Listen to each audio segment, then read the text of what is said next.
ಪರಿಕಲ್ಪನೆ ಬಹಳಷ್ಟು ಚೆನ್ನಾಗಿದೆ. ಮಹಾತ್ಮ ಗಾಂಧೀಜಿಯವರು ಹೇಳಿದ ಮಾತನ್ನ ಅಪ್ಪಟ ಸಹ ಬೈಂದೂರು ಕ್ಷೇತ್ರದಲ್ಲಿ ಗುರುರಾಜ್ ಗಂಟಿಹೊಳಿಯವರು ನಡೆಸಿಕೊಡ್ತಾ ಇದ್ದಾರೆ ಅನ್ನುವಂತ ಮಾತನ್ನ ಹೇಳಲಿಕ್ಕೆ ಬಯಸ್ತಾರೆ. ಮಹಾತ್ಮ ಗಾಂಧೀಜಿಯವರ ಪರಿಕಲ್ಪನೆ ಗ್ರಾಮ ಸ್ವರಾಜ್ಯ, ಗ್ರಾಮಗಳ ಪ್ರಗತಿ. ಭಾರತ ದೇಶ ಹಳ್ಳಿಗಳ ದೇಶ, ಹಳ್ಳಿಗಳು ಸುಧಾರಣೆ ಆದ್ರೆ ದೇಶ ಸುಧಾರಣೆ ಆಗುತ್ತೆ ಅನ್ನುವಂತ ಪರಿಕಲ್ಪನೆ ಮಹಾತ್ಮ ಗಾಂಧೀಜಿಯವ್ರದ್ದು. ಅದೇ ರೀತಿ ಮಹಾತ್ಮ ಗಾಂಧೀಜಿಯವರು ಇನ್ನೊಂದು ಮಾತನ್ನು ಏನು ಹೇಳಿದ್ರಂದ್ರೆ, ಮಹಿಳೆಯ ಬೆಳವಣಿಗೆ, ಮಹಿಳೆಯ ಸಮೃದ್ಧಿ, ಮಹಿಳಾ ಸಬಲೀಕರಣ. ಸೊ ಆ ಆಸೆ ಕೂಡ ಗ್ರಾಮ ಸಮೃದ್ಧಿ, ಮಹಿಳಾ ಸಮೃದ್ಧಿಯ ಆಸೆ ಕೂಡ ಗುರುರಾಜ್ ಗಂಟಿಹೊಳಿಯವರು ಈ ಒಂದು ಬೈಂದೂರು ಉತ್ಸವ ಮಾಡ್ಲಿಕ್ಕೆ ಪೀಠಿಕೆ ಅನ್ನುವಂತ ಮಾತನ್ನ ಹೇಳಿದ್ರು. ಅದು ನಿಜವಾಗ್ಲೂ ನನಗೆ ಬಹಳ ಸಂತೋಷನ ಉಂಟು ಮಾಡಿದೆ. ಬಂಧುಗಳೇ, ನಾವು ರಾಜಕಾರಣಿಗಳು. ನಾನು ಕಾಂಗ್ರೆಸ್ ಪಕ್ಷದ ಒಬ್ಬ ಶಿಸ್ತಿನ ಸಿಪಾಯಿ. ಕಾಂಗ್ರೆಸ್ ಪಕ್ಷ ಅಂತಂದ್ರೆ ನನಗೆ ತಂದೆ ತಾಯಿ ದೇವರು. ಅದೇ ರೀತಿ ಗುರುರಾಜ್ ಗಂಟಿಹೊಳಿ ಅವರಿಗೆ ಅವರ ಪಕ್ಷ ಅಂದ್ರೆ ಅವರು ಕೂಡ ಅಷ್ಟೇ ಭಕ್ತಿ ನಿಷ್ಠೆಯಿಂದ ಪ್ರಾಮಾಣಿಕತೆಯಿಂದ ಅವರು ಕೂಡ ಇದ್ದಾರೆ. ಅದರಲ್ಲಿ ಏನು ಎರಡು ಮಾತಿಲ್ಲ.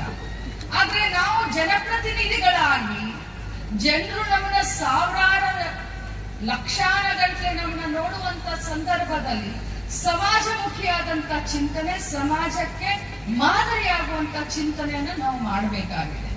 ನಾನು ಅವರು ನನಗೆ ಈ ಒಂದು ಕಾರ್ಯಕ್ರಮಕ್ಕೆ ತಮ್ಮ ಸಹಕಾರ ಬೇಕು ಅಂತಂದಾಗ ನಾನು ಹೇಳಿದೆ, ಸರ್ಕಾರದ ಸಂಯುಕ್ತ ಆಶ್ರಯದಲ್ಲಿ ಒಂದು ಬೈಂದೂರು ಉತ್ಸವವನ್ನ ಮಾಡೋಣ ಅನ್ನುವಂತ ಮಾತನ್ನ ಹೇಳಿದೆ. ಆ ಪ್ರಾಮಾಣಿಕ ಪ್ರಯತ್ನವನ್ನು ನಮ್ಮೆಲ್ಲ ಅಧಿಕಾರಿಗಳು ಕೂಡ ಮಾಡಿದ್ದಾರೆ. ನಾಳೆ ಬರುವಂತ ಚುನಾವಣೆಯಲ್ಲಿ ಬಹುಶಃ ನಾನು ಅವರ ವಿರುದ್ಧ ಪ್ರಚಾರಕ್ಕೆ ಬಂದರೂ ಆಶ್ಚರ್ಯ ಇಲ್ಲ. ಆದ್ರೆ ಸಾಮಾಜಿಕ ಕಾಳಜಿ, ಬದ್ಧತೆಯನ್ನ ಇಟ್ಟುಕೊಂಡು ರಾಜಕಾರಣಿಗಳು ಮುಂದೆ ಬರಬೇಕು. ಇಲೆಕ್ಷನ್ ಸಂದರ್ಭದಲ್ಲಿ ನಾವು ಅವರು ರಾಜಕಾರಣ ಮಾಡಬೇಕು. ಇಲೆಕ್ಷನ್ ಮುಗಿದ ಮೇಲೆ ಕ್ಷೇತ್ರದ ಅಭಿವೃದ್ಧಿ ಒಂದೇ ನಮ್ಮ ಮೂಲ ಮಂತ್ರ ಅಂತ ಹೇಳಲಿಕ್ಕೆ ನಾನು ಬಯಸ್ತೀನಿ.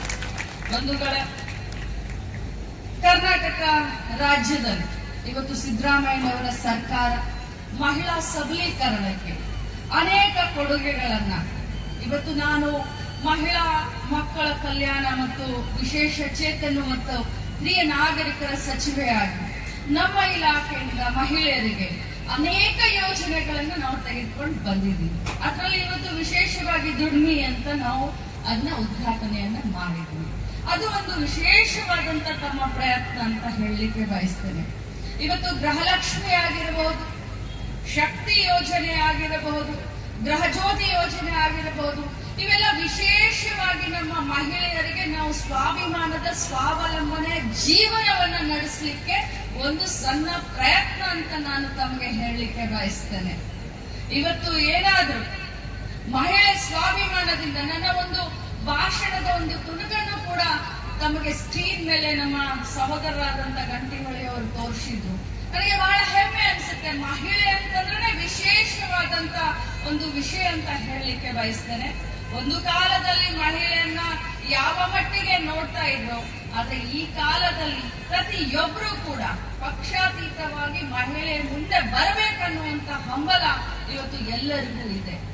ವಿಶೇಷವಾಗಿ ನಾವು ಗೃಹಲಕ್ಷ್ಮಿ ಒಂದು ಸಹಕಾರಿ ಬ್ಯಾಂಕ್ ಅನ್ನ ಮಾಡ್ತಾ ಇದ್ದೀವಿ. ಕರಾವಳಿ ಪ್ರದೇಶದಲ್ಲಿ ನಾನು ಹೇಳಬೇಕು ಅಂತಂದ್ರೆ ಸಹಕಾರ ಸಂಘಗಳು, ಸಹಕಾರ ಕ್ಷೇತ್ರ ಕರಾವಳಿ ಭಾಗದಲ್ಲಿ ಬಹಳಷ್ಟು ಗಟ್ಟಿಯಾಗಿದೆ. ಸೊ ಅದಕ್ಕೋಸ್ಕರ ಗೃಹಲಕ್ಷ್ಮಿಯ ಯೋಜನೆ ಮುಂದುವರೆದಂತ ಭಾಗ ಗೃಹಲಕ್ಷ್ಮಿ ವಿವಿಧೋದ್ದೇಶ ಸಹಕಾರಿ ಸಂಘ. ಅಂದ್ರೆ ಮಹಿಳೆಯನ್ನ ಇನ್ನೂ ಒಂದು ಹೆಜ್ಜೆ ಮುಂದೆ ತೆಗೆದುಕೊಂಡು ಸರ್ಕಾರದ ವತಿಯಿಂದ ಮುಂದೆ ತೆಗೆದುಕೊಂಡು ಹೋಗ್ಲಿಕ್ಕೆ ಒಂದು ಸಣ್ಣ ಪ್ರಯತ್ನವನ್ನ ಮಾಡ್ತಾ ಇದ್ದೀನಿ. ಅದೇ ರೀತಿ ದುಡಿಮೆ ಅನ್ನುವಂತ ಇದ್ರಲ್ಲಿ ಏನು ಅವರ ಒಂದು ಟ್ರೈನಿಂಗ್ ಪ್ರೋಗ್ರಾಮ್ ಅಂತ ಹೇಳಿದ್ರಿ, ಅಥವಾ ಅವರು ತಯಾರಿಸಿದಂತ ಉತ್ಪನ್ನಗಳಿಗೆ ಮಾರ್ಕೆಟಿಂಗ್ ಅಂತ ಕೂಡ ಒಂದು ಮಾತನ್ನ ತಾವು ಹೇಳಿದ್ರಿ.